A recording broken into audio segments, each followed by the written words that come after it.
മദ്യനയം സംബന്ധിച്ച ടൂറിസം വകുപ്പിൽ ചർച്ച നടത്തിയെന്ന പ്രതിപക്ഷ ആരോപണം തള്ളി മന്ത്രി പി.എ. മുഹമ്മദ് റിയാസ് നിയമസഭയിൽ. പ്രതിപക്ഷം സൃഷ്ടിക്കുന്ന നരേറ്റീവിൽ താൻ വീഴില്ലെന്നും മുഹമ്മദ് റിയാസ് വ്യക്തമാക്കി.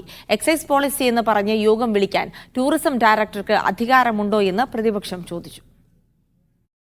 മദ്യനയത്തിൽ പരിഷ്കരണം വരുത്താനുള്ള ആലോചനയിൽ ടൂറിസം വകുപ്പ് ഒരു തരത്തിലും ഇടപെട്ടിട്ടില്ല എന്നാണ് മന്ത്രിയുടെ വിശദീകരണം.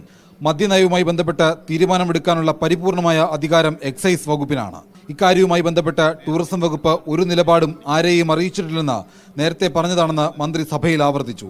ടൂറിസം ഡയറക്ടർ വിളിച്ചു ചേർത്ത യോഗം മന്ത്രി നിർദ്ദേശിച്ചതിന്റെ ഭാഗമായി വിളിച്ചു ചേർത്ത യോഗമല്ല. ടൂറിസം വകുപ്പ് മന്ത്രിക്ക് അറിയാത്ത യോഗവുമാണ് എന്നുള്ളത് ഡയറക്ടർ തന്നെ പറഞ്ഞിട്ടുണ്ട്.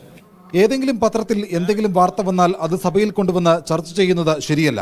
സഭയിൽ പ്രതിപക്ഷം ഇങ്ങനെയൊക്കെ പറയുന്നത് അവരുടെ മാനസിക ഉല്ലാസത്തിനായിരിക്കാമെന്നും മന്ത്രി പരിഹസിച്ചു.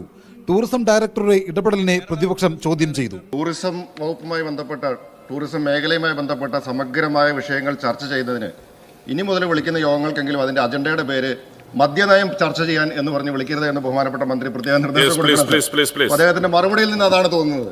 മദ്യനയത്തിൽ ഒരു തരത്തിലും ഇടപെട്ടിട്ടില്ല എന്ന് മന്ത്രി ആവർത്തിക്കുന്നുണ്ടെങ്കിലും ഉന്നയിക്കപ്പെടുന്ന ചോദ്യങ്ങൾക്ക് കൃത്യമായ മറുപടി മന്ത്രി നൽകുന്നില്ല എന്നാണ് പ്രതിപക്ഷത്തിന്റെ കുറ്റപ്പെടുത്തൽ. മീഡിയ 1, തിരുവനന്തപുരം.